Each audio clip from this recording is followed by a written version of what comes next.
నా ద్వారా వచ్చిన అన్పార్లమెంటరీ లాంగ్వేజ్ మీద నేను చెప్పిన మాటలు కొంతమందికి నెగిటివ్గా కన్వే అవటం వల్ల వారు నాకు నోటీసులు ఇచ్చారు. ఆ నోటీసులకి సమాధానం వారికి సవివరంగా ఇచ్చాను. నా ఉద్దేశం నేను చెప్పానండి, ఇందులో అన్పార్లమెంటరీ వర్డ్స్ వచ్చినాయి.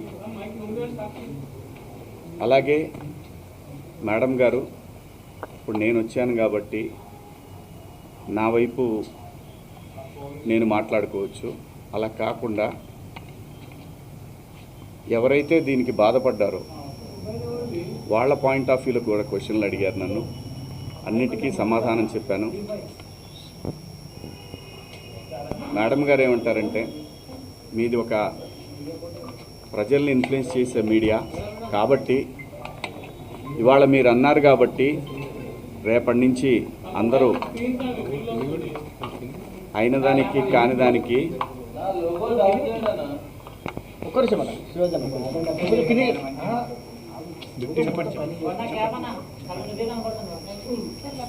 అయిన దానికి కాని దానికి ఆడవాళ్ళ మీద కామెంట్లు పెడతా ఉంటారు కదా అంటే, కరెక్టే మేడం. ఒక ఇన్ఫ్లుయెన్స్డ్ పర్సన్గా దయచేసి దీన్ని ఆపేద్దాం. ఎందుకంటే సమాజంలో ఇంకా చాలా విషయాలు ఉన్నాయి. ఇది మేడం గారు చెప్పిన దాని ప్రకారం ఎవరిని హర్ట్ చేయాలని కాదు, ఎవరిని ఇబ్బంది పెట్టాలని కాదు మేడం. నేను జరిగిన సంఘటన చూసి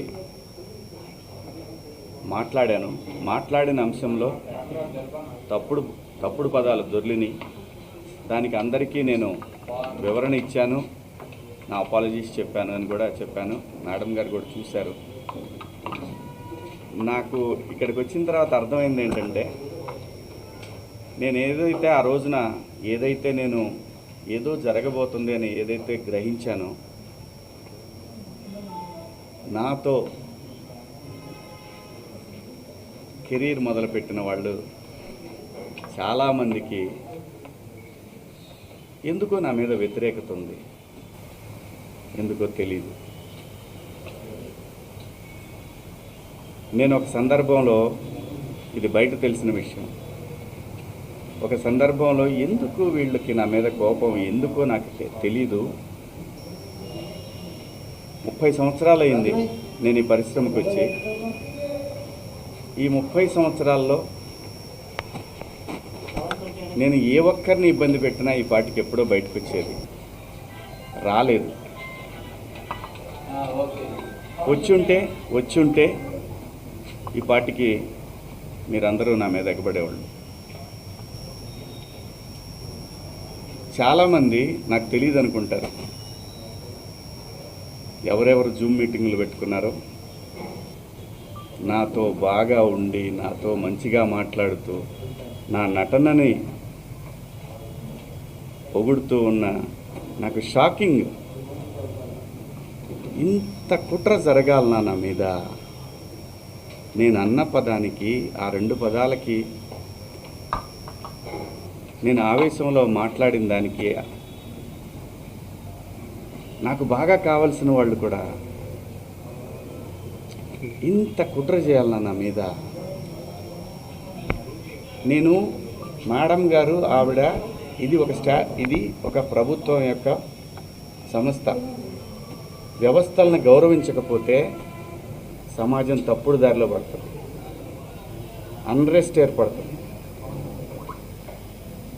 ఆవిడ చాలా హుందాగా, చాలా గౌరవంగా ఈ వ్యవస్థను నడిపిస్తూ ఉన్నారు. ఒక బిడ్డకి చెప్పినట్టు చెప్పారు, ఇది ఇలా తప్పు. నేను అడిగింది ఒకటే మేడం గారిని, మేడం గారు, మీరు మీ డ్యూటీ చేశారు, మీరు చేసిన దానికి నేను గౌరవంగా నేను వచ్చి ఒక పౌరుడిగా నా బాధ్యత నేను నిర్వహించాను. ఇక్కడ ఇందాక నేను మాట్లాడిన నా కుట్ర విషయం వేరే, మేడం గారి సందర్భంలో జరిగింది వేరే. నన్ను అంతగా అసహించుకోవటానికి, మీరు నా మీద అంత జలసీ రావటానికి ఏమిటమ్మా కారణం? నేనేం తప్పు చేశాను? నా బుద్ధి గడ్డి తిని మీ నాన్న చెప్పడా మీ ఇంట్లో? మీ అమ్మ చెప్పదా మీ ఇంట్లో? అంత ద్వేషం ఎందుకు పెంచుకుంటున్నారు? వినా స్త్రీయ జననం నాస్తి. స్త్రీ లేకపోతే ప్రపంచమే లేదు. అసలు ఈ మానవాళ్లే లేదు. ఏ మగవాడు కూడా తన ఇంట్లో తన భార్య, తన బిడ్డ, తన అక్క చెల్లెళ్ళు, తన కుటుంబాలు ప్రతి ఒక్కడికి ఉంటాయి. ఇక్కడ ఎవరి మీద దాడి చేస్తున్నారని, ఆ డివిజన్ని తీసుకురావాలని ఎందుకు తహతహలాడిపోతూ ఉన్నారు? అందరి వాదన ఒకటే, స్త్రీని మహాలక్ష్మిలా చూసుకోవాలనుకుంటారు. ఎవరు బట్టలు ఎలా వేసుకుంటే నాకేంటమ్మా? మీరు ఎలాంటి బట్టలు వేసుకోవాలనేది మీ ఇష్టం. నేను ఒక తండ్రిలాగా నా దగ్గర హీరోయిన్లు అందరూ కూడా నాకు తండ్రిలాగా నేను పాత్రలు చేస్తున్నాను కాబట్టి నా బిడ్డలకు చెప్పినట్టు చెప్పానే కానీ ఇంతకుముందు ఎప్పుడు ఎవరు ఏమీ అనలేదమ్మా. వాళ్ళ మీద మీరు ఇలాగే కంప్లైంట్లు ఇచ్చారా? జూమ్ మీటింగులు పెట్టుకొని మీలో మీరే? ఏమ్మా, పేర్లు పెట్టి అనగలను నేను, కానీ మీరు ఇబ్బంది పడకూడదు. ఇంత కుట్ర చేయాలా నా మీదన? శివాజీ అనేవాడు సినిమా పబ్లిసిటీ కోసం అంత చిల్లరగా దిగజారుతాడా శివాజీ? నాకు అలాంటి డబ్బు పిచ్చి, ఫేమ్ పిచ్చే ఉంటే రాజకీయాల్లో నేను ఎక్కడో ఉండేవాడిని.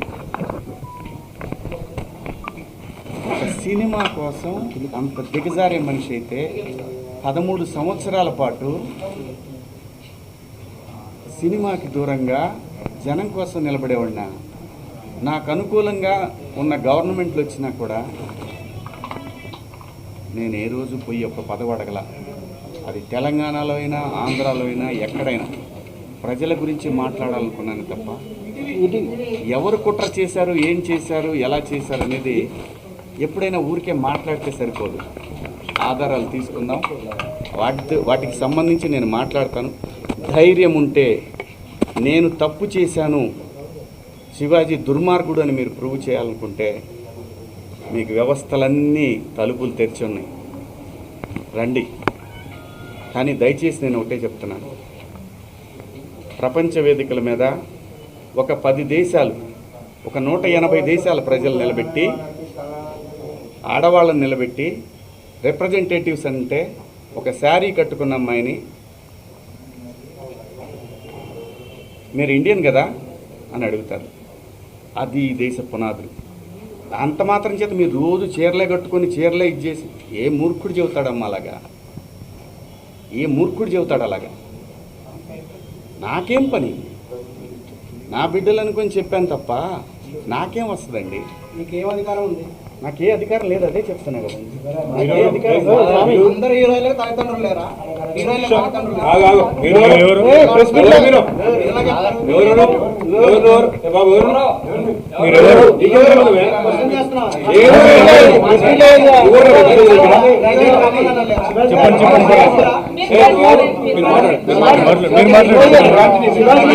ఈ ప్రపంచంలో అత్యద్భుతంగా ముందుకు వెళుతున్న ఏకైక వ్యవస్థ భారతదేశం. ఈ భారతదేశంలో ఎవరు ఎలా బతకాలనేది రాజ్యాంగం నిర్దేశిస్తుంది, నేను కాదు. ఒకవేళ ఎవరి హక్కులకైనా భంగం కలిగినప్పుడు దానికి ఇలాంటి వ్యవస్థలు ఉంటాయి.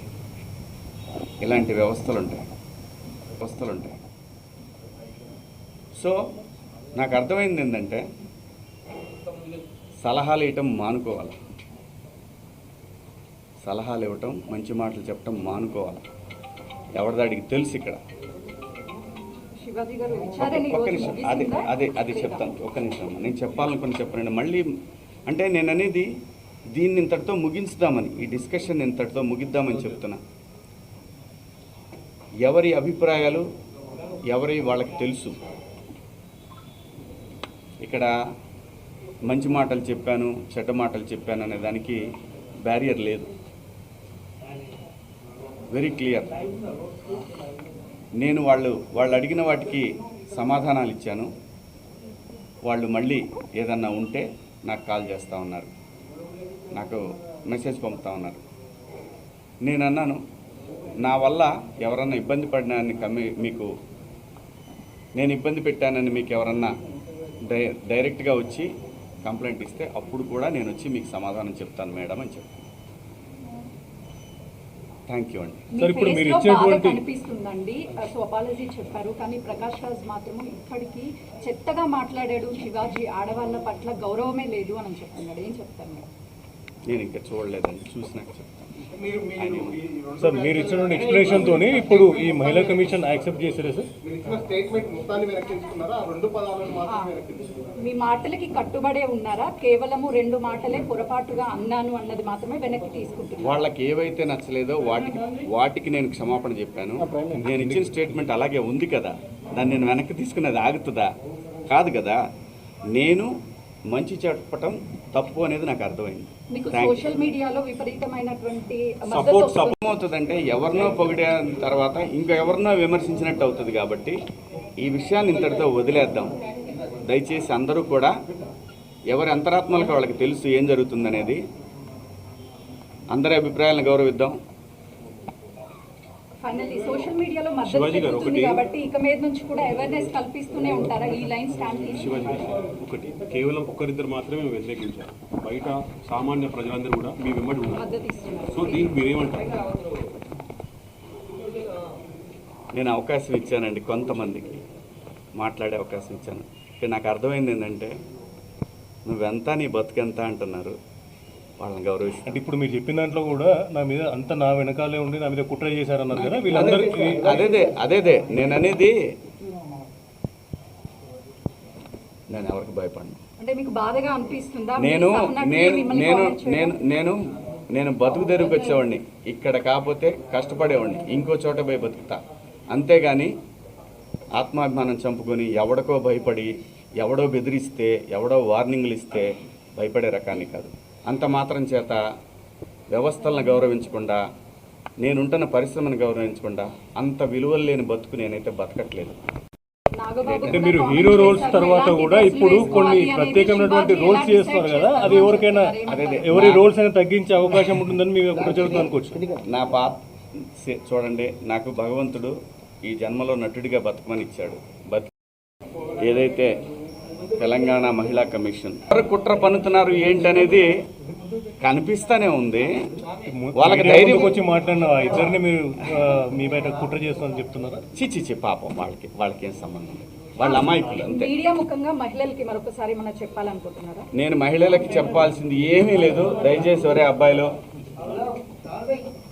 మన ఇంట్లో ఆడవాళ్ళు ఉన్నారు, వీళ్ళని కూడా నాకు తెలిసి మొన్న కూడా అది క్రేజీలో జరిగిన ఇన్సిడెంట్. ఒక ఆర్టిస్టులు కనపడ్డప్పుడు జనాలు, పిల్లలు ఎగబడతారు. అదేమైందంటే ఇబ్బందికరంగా అనిపిస్తుంది. ఆ పాపం వాళ్ళకేంటంటే, నేను భాష రాదని మాత్రమే చెప్పాను కానీ లేకపోతే ఆ సలహా కూడా ఇచ్చేవాడిని కాదు. ఎంబ్రాసింగ్గా ఫీల్ అయిందని ఓ మాట చెప్దామనే దాంట్లో మాటలు తూలాను. దానికి అపాలజీ కూడా చెప్పేశాను. థ్యాంక్ యూ అండి. మీడియా సోదరులకు కూడా నేను చెప్పేది ఏంటంటే వదిలేద్దాం దీన్ని. థ్యాంక్ యూ శివాజీ గారు.